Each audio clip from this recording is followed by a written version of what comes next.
মৃত্যুর পরেও আত্মা নিজের কর্মবন্ধন থেকে মুক্ত হতে পারে না। কিন্তু মানুষের সবচেয়ে বড় ভুল হল সে নিজের কর্মকেই ভুলে যায়। যদি পুণ্য কর্ম করো তবে স্বর্গ লাভ করবে, অন্যথায় নরকের দ্বারও তোমার জন্য উন্মুক্ত। দেখো, যারা হিংসা করে তাদের পরিণতি নরকলোকে কেমন ভয়ঙ্কর হয়। যদি তোমরা এমন দণ্ড থেকে বাঁচতে চাও তাহলে এই ভিডিওটি শেষ পর্যন্ত অবশ্যই দেখো। নমস্কার, আপনাদের সকল প্রিয় বন্ধুদের জানাই আন্তরিক স্বাগত। বন্ধুরা, বলা হয় ভাগ্যে যা লেখা থাকে তা কেউ মুছে ফেলতে পারে না। আমাদের পূর্বজন্ম এবং এই জন্মের কর্মফল কোনো না কোনো সময় আমাদের ভোগ করতেই হয়। ঈশ্বরের বিচার থেকে কেউ রক্ষা পায় না, আর আমাদের ভাগ্যে যা লেখা আছে তা সঠিক সময় অবশ্যই ঘটবে। কিন্তু বন্ধুরা, তোমরা কি জানো এমন 4টি বিশেষ কর্ম রয়েছে যা একজন সাধারণ মানুষকেও ভিখারি থেকে রাজা বানিয়ে দিতে পারে? হ্যাঁ, তুমি যতই গরিব হও না কেন, যদি এই 4টি বিষয় নিজের জীবনে গ্রহণ করো তবে মা লক্ষ্মীর কৃপা তোমার উপর বর্ষিত হবে এবং তোমার পুরো জীবন বদলে যেতে পারে। এটি শুধু একটি গল্প নয়, বরং এমন এক সত্য যা তোমার জীবনও পরিবর্তন করতে পারে। তাহলে চলো আর দেরি না করে শুরু করি আজকের এই আশ্চর্য ও জ্ঞানবর্ধক কাহিনী। প্রাচীন সময়ের কথা। এক ঘন জঙ্গলে এক বৃদ্ধ শকুন তার স্ত্রী শকুনির সঙ্গে বাস করত। শীতের এক অন্ধকার রাত ছিল, চারদিকে নিস্তব্ধতা ছেয়েছিল এবং ঠান্ডা হাওয়া এমনভাবে বইছিল যে শরীর কেঁপে উঠছিল। দুজন শকুন গাছের একটি ডালে বসে ঠান্ডায় কাঁপছিল। হঠাৎ স্ত্রী শকুন তার স্বামীর দিকে তাকিয়ে ধীরে স্বরে বলল, হে প্রিয়, আজকের এই রাত কিভাবে কাটবে? ঠান্ডা এত বেশি যে সহ্য করা যাচ্ছে না। এমন কিছু বলো যাতে আমার মন এই শীত থেকে সরে যায়। তুমি আমাকে কোনো গল্প শোনাও যাতে বুঝতেই না পারি কখন রাত কেটে গেল। স্ত্রী শকুনের কথা শুনে বৃদ্ধ শকুন হালকা হেসে বলল, হে প্রিয়, আজ আমি তোমাকে এমন একটি কাহিনী শোনাব যা শুধু জ্ঞানেই পরিপূর্ণ নয়, বরং জীবনের এক অমূল্য শিক্ষাও দেবে। তবে মনোযোগ দিয়ে শুনবে। স্ত্রী শকুন শান্ত হয়ে মন দিয়ে শুনতে লাগল, আর বৃদ্ধ শকুন তার গল্প শুরু করল। আর যারা এই কাহিনী শুনছ তাদেরও আমি বলবো এই গল্পটি শেষ পর্যন্ত অবশ্যই শুনবে, কারণ শেষে আমি তোমাদের এমন 4টি অমূল্য কথা বলবো যা যদি তোমরা জীবনে গ্রহণ করো তবে তোমাদের ভাগ্যও বদলে যেতে পারে। একদিন রাজা তার বিশাল দরবারে বসেছিলেন। চারদিকে মন্ত্রী, সভাসদ ও দাসদাসীরা উপস্থিত ছিল। ঠিক তখনই দরবারে এক ভিখারি প্রবেশ করল। ভিখারির অবস্থা দেখে যে কারো হৃদয় গলে যেত। তার শরীর ছিল দুর্বল ও জীর্ণ, গায়ে ছেঁড়া পুরনো ময়লা কাপড়, আর চোখে স্পষ্ট অসহায়ত্ব ও বেদনার ছাপ। রাজা ভিখারিকে দেখেই দয়ায় ভরে উঠলেন। তিনি সঙ্গে সঙ্গে তার মুন্সিকে ডেকে আদেশ দিলেন, এই ভিখারিকে যথাযথ ভিক্ষা দিয়ে সম্মানের সঙ্গে বিদায় দাও। মুন্সি ঠিক তাই করল। ভিখারিকে খাদ্য ও কিছু অর্থ দিয়ে বিদায় জানানো হল। ভিখারি হাত জোড় করে রাজাকে ধন্যবাদ জানিয়ে ধীরে ধীরে সেখান থেকে চলে গেল। কিন্তু বন্ধুরা, সেই ভিখারি চলে যেতে যেতে রাজার মনে এক গভীর প্রশ্ন জাগিয়ে দিয়ে গেল। রাজা ভাবতে লাগলেন, আমি এমন কোন পুণ্যকর্ম করেছি যার ফলে আজ আমি এই রাজ্য, এই ঐশ্বর্য ও এই সুখ লাভ করেছি? এই চিন্তা তার মনে এত গভীরভাবে গেঁথে গেল যে সারা রাত তিনি শান্তি পেলেন না। পরদিন সকালেই রাজা তার নগরের সমস্ত বিদ্বান, পণ্ডিত ও জ্ঞানী ব্যক্তিদের দরবারে ডেকে পাঠালেন। রাজদরবার সেজে উঠল। চারদিকে এক গম্ভীর পরিবেশ সৃষ্টি হল। সবাই উপস্থিত হওয়ার পর রাজা বললেন, হে বিদ্বানগণ, আমি আপনাদের এখানে ডেকেছি কারণ আমার মনে একটি গভীর প্রশ্ন জেগেছে। এমন এক চিন্তা আমাকে ভিতর থেকে অস্থির করে তুলছে। রাজার কথা শুনে সভায় নীরবতা নেমে এলো। তখন এক জ্ঞানী ব্যক্তি উঠে বিনয়ের সঙ্গে বললেন, মহারাজ, দয়া করে আমাদের বলুন, এমন কি দুশ্চিন্তা আপনাকে এত ব্যাকুল করে তুলেছে?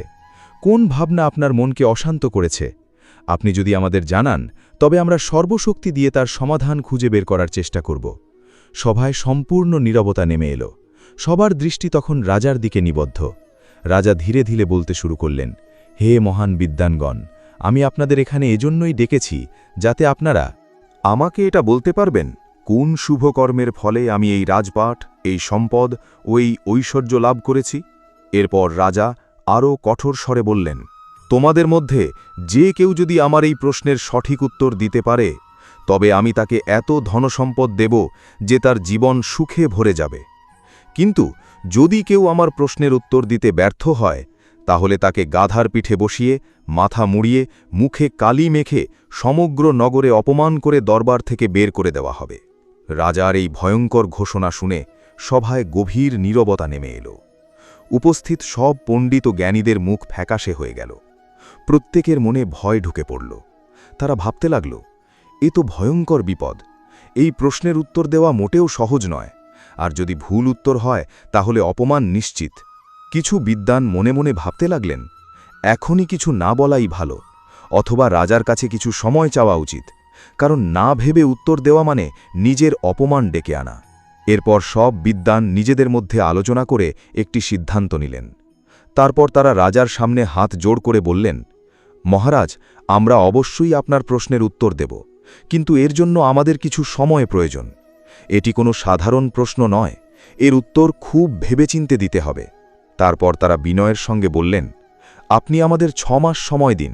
6 মাস পর আমরা নিশ্চয়ই আপনার প্রশ্নের উত্তর দিতে পারব। রাজা কিছুক্ষণ চিন্তা করে গম্ভীর স্বরে বললেন, ঠিক আছে, আমি তোমাদের 6 মাস সময় দিচ্ছি, কিন্তু মনে রেখো 6 মাস পূর্ণ হতেই তোমাদের আমার প্রশ্নের উত্তর দিতেই হবে। সব বিদ্বান একসঙ্গে বললেন, যেমন আজ্ঞা মহারাজ, আপনি নিশ্চিন্ত থাকুন, আমরা অবশ্যই আপনার জিজ্ঞাসার সমাধান করব। এ কথা বলে তারা দরবার থেকে বেরিয়ে এলেন। কিন্তু বন্ধুরা, সত্যিটা ছিল অন্যরকম। আসলে তাদের নিজেদের কাছেও সেই প্রশ্নের কোনো উত্তর ছিল না। দরবার থেকে বেরিয়ে সবাই এক জায়গায় জড়ো হয়ে গভীর চিন্তায় পড়ে গেলেন। এখন কি হবে? যদি উত্তর না পাই তাহলে তো ভীষণ অপমান হবে। চারদিকে নীরবতা নেমে এলো। কারো কাছে কোনো সমাধান ছিল না। ঠিক তখনই সেই নীরবতা ভেঙে এক বিদ্বান হঠাৎ বললেন, আরে ভাই, এখনও তো পুরো 6 মাস সময় আছে। এত তাড়াতাড়ি দুশ্চিন্তা করার কি আছে? আরামে সময় কাটাও, যখন সময় আসবে তখন দেখা যাবে। ভবিষ্যতের চিন্তা করে বর্তমান নষ্ট করার কি দরকার? তার কথা শুনে বাকিরাও কিছুটা স্বস্তির নিঃশ্বাস ফেললেন এবং সবাই একমত হলেন। তারপর সবাই মিলে ঠিক করলেন, আজ থেকে ঠিক 6 মাস পরে আমরা সবাই নগরের বাইরে সেই পুকুরের ধারে মিলিত হব। যার কাছে উত্তর থাকবে সে বাকিদের জানিয়ে দেবে। এভাবে সিদ্ধান্ত নিয়ে সবাই একে অপরের কাছ থেকে বিদায় নিয়ে নিজেদের বাড়িতে ফিরে গেলেন এবং ধীরে ধীরে নিজেদের দৈনন্দিন কাজে ব্যস্ত হয়ে পড়লেন। সময় নিজের গতিতে চলতে লাগল। দিন কেটে গেল, মাস পার হয়ে গেল। দেখতে দেখতে সেই দিনও এসে গেল যার পরদিন রাজাকে উত্তর দিতে হবে। কথামতো সব বিদ্বান আবার নগরের বাইরে সেই পুকুরের ধারে একত্র হলেন। সবার চোখে একটাই প্রশ্ন, কারো কি উত্তর মিলেছে? কিন্তু চারদিকে শুধু হতাশা। সবাই মাথা নিচু করে বললেন, না, আমরা কোনো উত্তর খুঁজে পাইনি।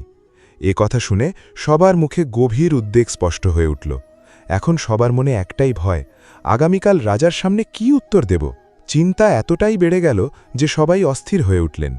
ঠিক তখনই, যখন সব বিদ্বান গভীর দুশ্চিন্তায় ডুবেছিলেন, হঠাৎ কোথা থেকে এক বৃদ্ধ ব্রাহ্মণ সন্ন্যাসী সেখানে এসে উপস্থিত হলেন। তিনি সবাইকে এভাবে চিন্তিত দেখে ধীরে ধীরে কাছে এসে বললেন, কি হয়েছে ভাই? আপনারা সবাই এত উদ্বিগ্ন হয়ে বসে আছেন কেন? এমন কি সমস্যা হয়েছে যা আপনাদের মুখের শান্তিকে কেড়ে নিয়েছে? সন্ন্যাসীর মধুর কথা শুনে সব বিদ্বান তার কাছে এগিয়ে গেলেন। তারপর তারা এক একে পুরো ঘটনাটি সেই মহাত্মাকে খুলে বললেন। রাজার প্রশ্ন, তার কঠোর শর্ত, 6 মাসের সময়সীমা আর এখন উত্তর না পাওয়ার ভয়, সবকিছু বিস্তারিতভাবে জানালেন। তারপর হাত জোড় করে বিনীত স্বরে বললেন, মহাত্মাজি, যদি আমরা আগামীকাল রাজার প্রশ্নের উত্তর দিতে না পারি তাহলে তিনি আমাদের মাথা মুড়িয়ে গাধার পিঠে বসিয়ে পুরো নগরে অপমান করবেন এবং রাজ্য থেকে বের করে দেবেন।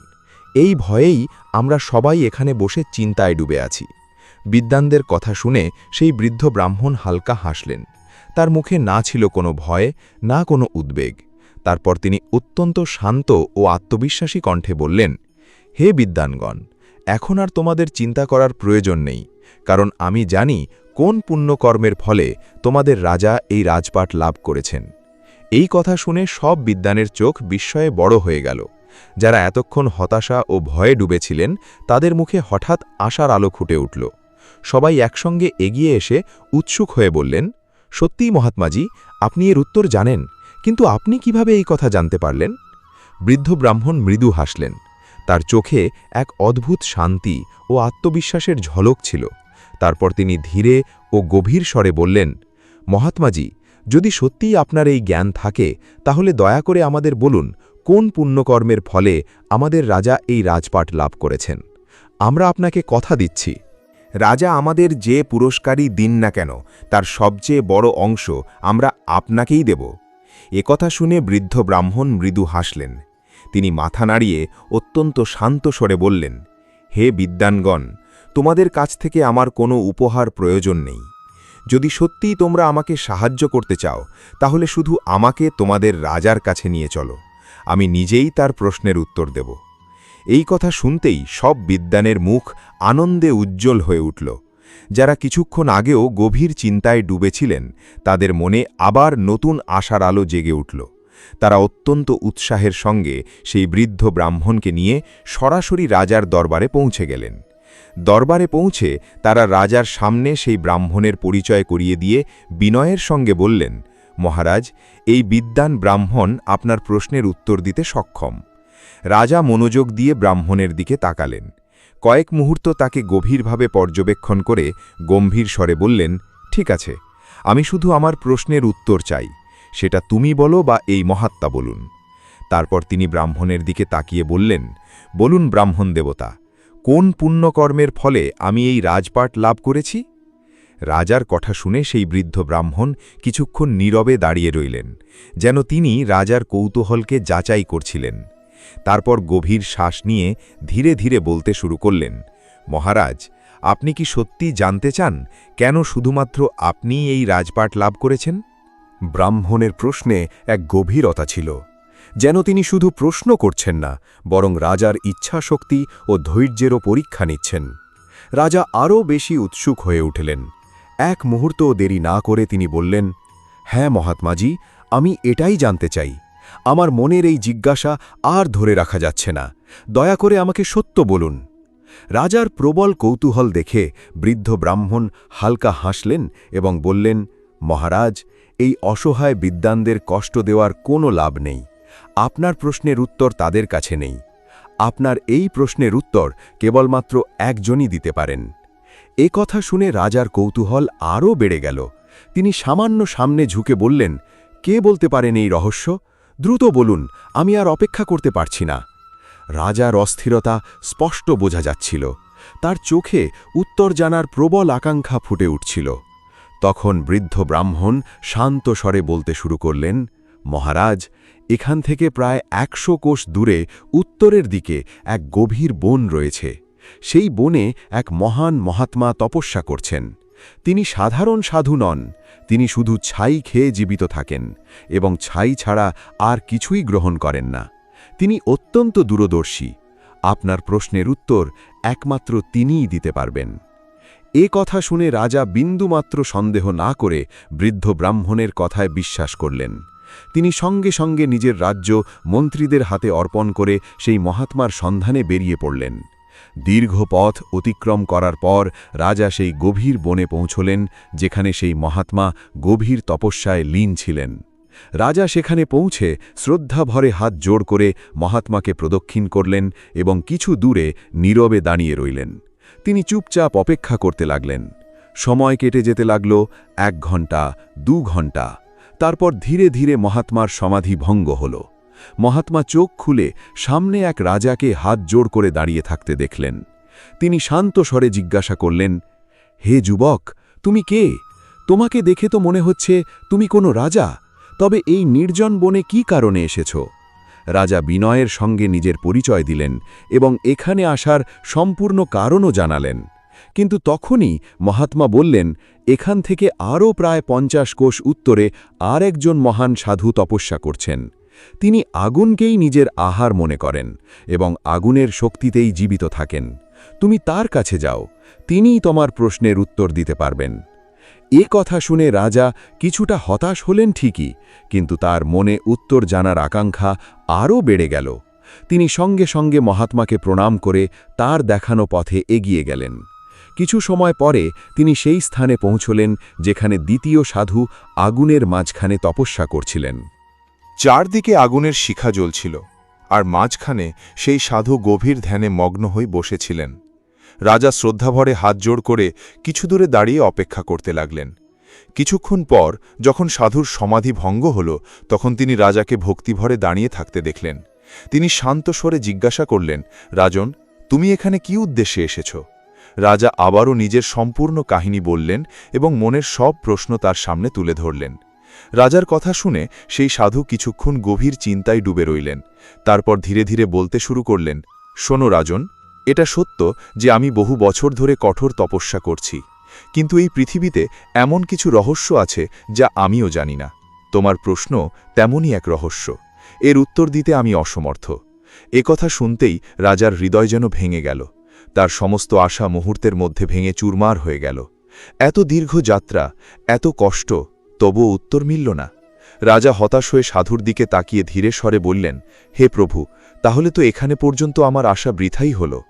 আমি তো অনেক আশা নিয়ে আপনার কাছে এসেছিলাম যে আপনি নিশ্চয়ই আমার সমস্যার সমাধান করবেন। রাজার চোখে গভীর হতাশা স্পষ্ট ফুটে উঠেছিল। তার মন যেন সম্পূর্ণ ভেঙে পড়েছিল। যখন সাধু মহারাজ রাজাকে এতটা দুঃখিত দেখলেন, তখন তার হৃদয়ে দয়া জাগল। তিনি ধীরে ধীরে রাজাকে সান্ত্বনা দিয়ে বললেন, হে রাজন, নিরাশ হও না। এটা সত্য যে আমি তোমার প্রশ্নের উত্তর জানি না, কিন্তু আমি সেই ব্যক্তিকে খুব ভালো করেই চিনি যার কাছে তোমার সব প্রশ্নের উত্তর রয়েছে। কথা শুনেই রাজার নিভে যাওয়া আশার আলো আবার জ্বলে উঠল। তার চোখে আবার আশার ঝিলিক দেখা দিল।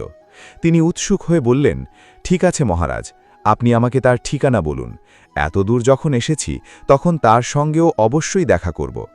রাজার এই দৃঢ় ইচ্ছা দেখে মহাত্মা সন্তুষ্ট হলেন। তিনি ধীরে ধীরে বলতে শুরু করলেন, শোনো রাজন, এখান থেকে প্রায় ১০০ মাইল দূরে আজমগড় নামে একটি নগর আছে। সেই নগরে সঞ্জয় নামে এক সম্মানিত বৈশ্য বাস করে। তার স্ত্রী এই মুহূর্তে গর্ভবতী এবং ঠিক ২ দিন পরে তার ঘরে এক পুত্র সন্তানের জন্ম হবে। রাজা মন দিয়ে সব কথা শুনছিলেন। ঠিক তখনই মহাত্মা এমন একটি কথা বললেন যা শুনে রাজাও চমকে উঠলেন। পুত্র তো জন্ম নেবে, কিন্তু সে মাত্র কয়েক ঘণ্টা বেঁচে থাকবে, তারপর তার মৃত্যু হবে। যখন তার মৃত্যু হবে তখন সেই বৈশ্য তাকে শ্মশানে কবর দেবে, আর সে যখন তার পুত্রকে কবর দিয়ে ফিরে যাবে তখন তুমি সেখানে যাবে। সেই মৃত শিশুটিকে মাটির নিচ থেকে বের করবে এবং তার সামনেই তোমার প্রশ্ন করবে। মহাত্মা গভীর দৃষ্টিতে রাজার দিকে তাকিয়ে বললেন, তোমার সব প্রশ্নের উত্তর সেই শিশুই দেবে। রাজা আর কোনো প্রশ্ন না করে সোজা আজমগড় নগরের উদ্দেশ্যে রওনা দিলেন। সেখানে পৌঁছে তিনি চুপচাপ গিয়ে সেই বৈশ্যের বাড়ির বাইরে একটি চবুতরায় বসে অপেক্ষা করতে লাগলেন। কিছুক্ষণ পরে সেই বৈশ্য নিজের বাড়ি থেকে বেরিয়ে এলো। বাড়ির সামনে এক অচেনা মানুষকে বসে থাকতে দেখে সে কিছুটা অবাক হল। ঠিক তখনই রাজা ধীরে স্বরে বললেন, আমি তোমার ঘরে আসতে চলা সেই ছোট্ট অতিথির অপেক্ষা করছি, যে খুব শীঘ্রই তোমার স্ত্রীর গর্ভ থেকে জন্ম নেবে। রাজার কথা শুনে বৈশ্য চমকে উঠল। তার চোখে বিস্ময় স্পষ্ট হয়ে উঠল। অচেনা ব্যক্তির মুখে এমন কথা শুনে সে পুরোপুরি হতবাক হয়ে গেল। তার মনে একের পর এক প্রশ্ন উঠতে লাগল, এই ব্যক্তি কে? আমার পরিবারের বিষয়ে এত কিছু জানল কিভাবে? সে কিছুটা ভীত, কিছুটা কৌতূহলী হয়ে রাজার কাছে এসে জিজ্ঞাসা করল, তুমি কিভাবে জানলে যে আমার স্ত্রী গর্ভবতী? রাজা শান্তভাবে তার দিকে তাকালেন, যেন তিনি সব আগেই জানতেন। তারপর ধীরে স্বরে বললেন, এতে আশ্চর্যের কিছু নেই। একজন মহাত্মা আমাকে সব বলেছেন। তিনি এটাও বলেছেন যে তোমার স্ত্রীর গর্ভ থেকে একটি সুন্দর পুত্র সন্তানের জন্ম হবে। কথা শুনে বৈশ্যের মুখে আনন্দের আভা ফুটে উঠল। কিন্তু ঠিক তখনই সে অনুভব করল রাজার কথার মধ্যে যেন কিছু অপূর্ণতা রয়ে গেছে। সে উদ্বিগ্ন হয়ে দ্রুত বলল, কিন্তু তুমি তোমার কথা অসম্পূর্ণ রেখে দিলে কেন? বলো না, বাচ্চাটি সুস্থ থাকবে তো? তার চোখে স্পষ্ট ভয়ের ছাপ দেখা যাচ্ছিল। হৃদয় দ্রুত কাঁপছিল। রাজা কয়েক মুহূর্ত তার দিকে তাকিয়ে থেকে ধীরে ও গম্ভীর স্বরে বললেন, হ্যাঁ ভাই, শিশুটি সম্পূর্ণ সুস্থভাবেই জন্ম নেবে। কিন্তু কিছুক্ষণ থেমে তিনি বললেন, সে মাত্র কয়েক ঘণ্টাই বেঁচে থাকবে, তারপর তার মৃত্যু হবে। এটাই বিধাতার লিখন, এটা কেউ পরিবর্তন করতে পারবে না। এই কথা শুনতেই বৈশ্যের পায়ের তলা থেকে যেন মাটি সরে গেল। তার মুখ ভয়ে ফ্যাকাশে হয়ে গেল। কাঁপা গলায় সে বলল, ভাই, এমন অশুভ কথা বলো না। এই বয়সে যদি আমার ঘরে পুত্র সন্তান জন্মায় আর জন্মের পরেই সে মারা যায়, তাহলে আমি কিভাবে বাঁচব? রাজা শান্ত কিন্তু গম্ভীর স্বরে বললেন, ভাই, আমি শুধু সত্যিটাই বলেছি। এখন এটাকে বদলানো কারো ক্ষমতাই নেই। রাজার কথা শুনে বৈশ্য সম্পূর্ণ ভেঙে পড়ল। তার মনে ভয় আর দুশ্চিন্তার ঝড় উঠল। বন্ধুরা, সেই বৈশ্য এই ভয়ঙ্কর কথা শোনার পর নিজের সন্তানকে বাঁচানোর জন্য সর্বশক্তি দিয়ে চেষ্টা শুরু করল। সে নগরের সব বৈদ্য, হাকিম ও জ্ঞানী চিকিৎসকদের ডেকে আনল। কিন্তু বিধাতার লিখন কে বদলাতে পারে? অবশেষে সেই দিন এলো, বৈশ্যের ঘরে এক সুন্দর পুত্র সন্তানের জন্ম হল। কিন্তু বন্ধুরা, সেই আনন্দ বেশিক্ষণ স্থায়ী হল না। মাত্র 4 ঘণ্টা পর সেই নিষ্পাপ শিশুর শ্বাস ধীরে ধীরে ক্ষীণ হয়ে আসতে লাগল। বৈদ্য ও হাকিমরা সর্বশক্তি দিয়ে চেষ্টা করলেন, কিন্তু তারা শিশুটিকে বাঁচাতে পারলেন না। যে বাড়িতে কিছুক্ষণ আগেও আনন্দের শঙ্খধ্বনি বাজছিল, সেখানেই এখন শোকের ছায়া নেমে এলো। চারদিকে কান্না আর আর্তনাদের শব্দ প্রতিধ্বনিত হতে লাগল। বৈশ্যের হৃদয় ভেঙে গিয়েছিল, তবুও ভারাক্রান্ত মনে সে নিজের কর্তব্য পালন করল। নিজের বুকের টুকরো সন্তানকে একটি কাপড়ে জড়িয়ে সে শ্মশানের দিকে রওনা দিল। শ্মশানে পৌঁছে কাঁপা হাতে একটি গর্ত খুঁড়ে সে নিজের সন্তানকে সেখানে শুইয়ে দিল। মাটি চাপা দেওয়ার সময় তার চোখ থেকে অবিরাম অশ্রু ঝরছিল। তারপর ভারী পায়ে, অশ্রু সজল চোখে সে বাড়ির দিকে ফিরে গেল। কিন্তু বন্ধুরা, সে সেখান থেকে চলে যেতেই কাছেই লুকিয়ে থাকা রাজা দ্রুত সেই স্থানে পৌঁছে গেলেন, কারণ তার মনে মহাত্মার কথা স্পষ্ট ছিল। বৈশ্য চলে যেতেই শিশুটিকে মাটি থেকে বের করবে। রাজা দেরি না করে গর্তের মাটি সরিয়ে শিশুটিকে বাইরে বের করলেন। আর তারপর যা ঘটল তা দেখে রাজাও স্তম্ভিত হয়ে গেলেন। যেই তিনি শিশুটিকে কাপড় থেকে আলাদা করলেন, ঠিক তখনই কর্ম আর সত্যের অলৌকিক শক্তিতে সেই মৃত শিশু আবার জীবিত হয়ে উঠল। ছোট্ট শিশুটি চোখ খুলে ধীরে স্বরে বলল, "কি হয়েছে ভাই? তুমি আমার গভীর নিদ্রায় ব্যাঘাত ঘটালে কেন?" এক মৃত শিশুকে এভাবে কথা বলতে দেখে রাজা বিস্ময়ে হতবাক হয়ে গেলেন। কিন্তু তিনি নিজেকে সামলে নিলেন, কারণ তাকে তার প্রশ্নের উত্তর জানতে হবে। রাজা সঙ্গে সঙ্গে হাতজোড় করে বিনয়ের সঙ্গে বললেন, "আমি আমার প্রশ্নের উত্তর জানতে তোমার কাছে এসেছি। আমাকে বলা হয়েছে শুধুমাত্র তুমিই আমার এই সন্দেহের সমাধান করতে পারবে।" এরপর রাজা বিস্তারিতভাবে নিজের সমস্ত সমস্যার কথা সেই শিশুটিকে জানালেন। মনের সব প্রশ্ন ও সংশয় তার সামনে তুলে ধরলেন। রাজার কথা শুনে ছোট্ট শিশুটি কিছুক্ষণ নীরব রইল, যেন সে সব কিছু গভীরভাবে বুঝছে। তারপর ধীরে ধীরে বলতে শুরু করল, "ভাই শোনো, যে কারণে তুমি এই রাজপাট পেয়েছ তার পেছনে একটি দীর্ঘ কাহিনী রয়েছে। কিন্তু যদি সত্যিই জানতে চাও, তাহলে সংক্ষেপে আমি তোমাকে সেই গল্প শোনাচ্ছি।" রাজা গভীর মনোযোগ দিয়ে তার প্রতিটি কথা শুনছিলেন। শিশুটি আবার বলল, "এই জন্মে তুমি একজন রাজা, কিন্তু এর আগের জন্মে তুমি ছিলে আমার নিজের ছোট ভাই।" এ কথা শুনে রাজা চমকে উঠলেন। বিস্ময়ে তার চোখ বড় হয়ে গেল। তিনি তাড়াতাড়ি বললেন, "কি, আমি তোমার ভাই ছিলাম?" শিশুটি শান্ত স্বরে উত্তর দিল, "হ্যাঁ, আমরা দুজনেই এক মহান ঋষির আশ্রমে থেকে শিক্ষা গ্রহণ করতাম। প্রতিদিন আমরা কাছের নগরে ভিক্ষা করতে যেতাম, আর যা কিছু পেতাম তা 4 জন মিলে ভাগ করে খেতাম। এভাবেই বহু বছর আমাদের জীবন চলছিল।" শিশুটি কিছুক্ষণ থামল, তার মুখে গম্ভীরতা নেমে এলো।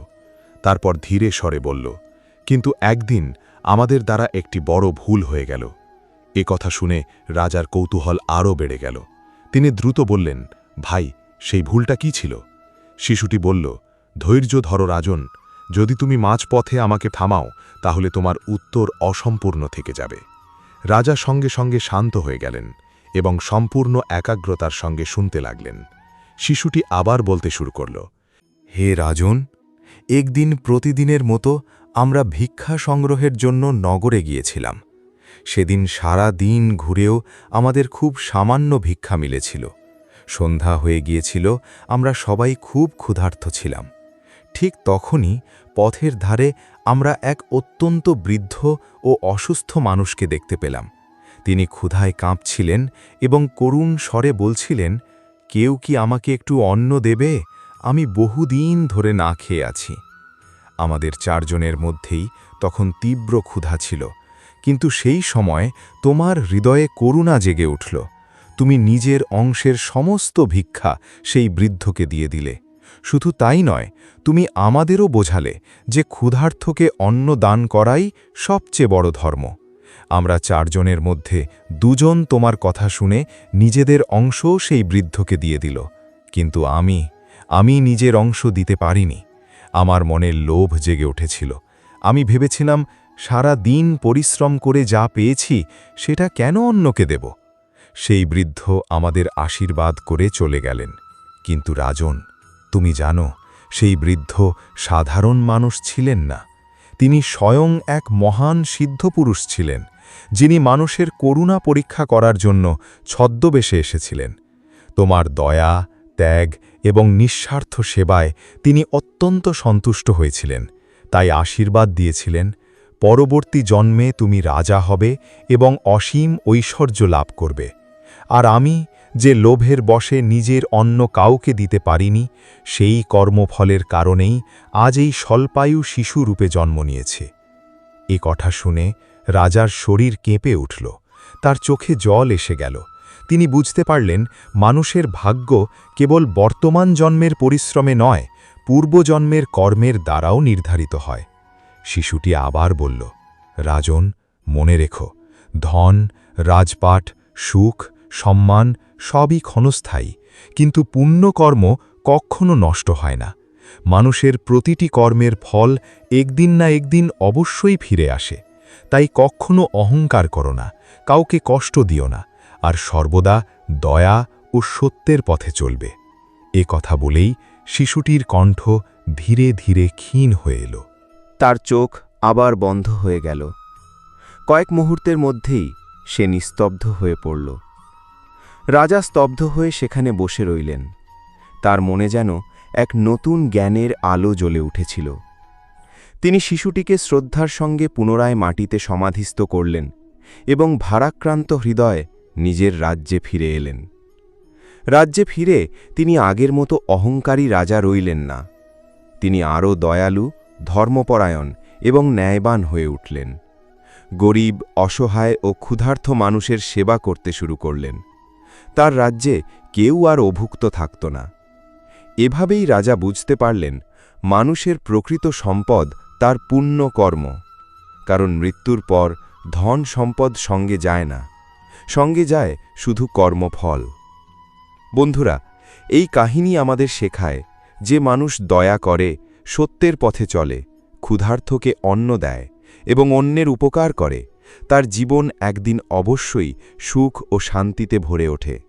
আর যে মানুষ লোভ, অহংকার ও অন্যায়ের পথে চলে, তাকে একদিন নিজের কর্মের ফল ভোগ করতেই হয়। তাই জীবনে সর্বদা ভালো কর্ম করো, কারণ কর্মই মানুষের প্রকৃত পরিচয় এবং ভবিষ্যতের ভাগ্য নির্ধারণ করে। বন্ধুরা, এই কাহিনী যদি আপনাদের ভালো লেগে থাকে এবং এর থেকে যদি জীবনের জন্য সামান্য শিক্ষা পেয়ে থাকেন, তাহলে ভিডিওটি অবশ্যই লাইক করুন এবং চ্যানেলটি সাবস্ক্রাইব করে আমাদের সঙ্গে যুক্ত থাকুন। মনে রাখবেন, মানুষের সঙ্গে যায় না ধন সম্পদ, সঙ্গে যায় শুধু তার কর্ম।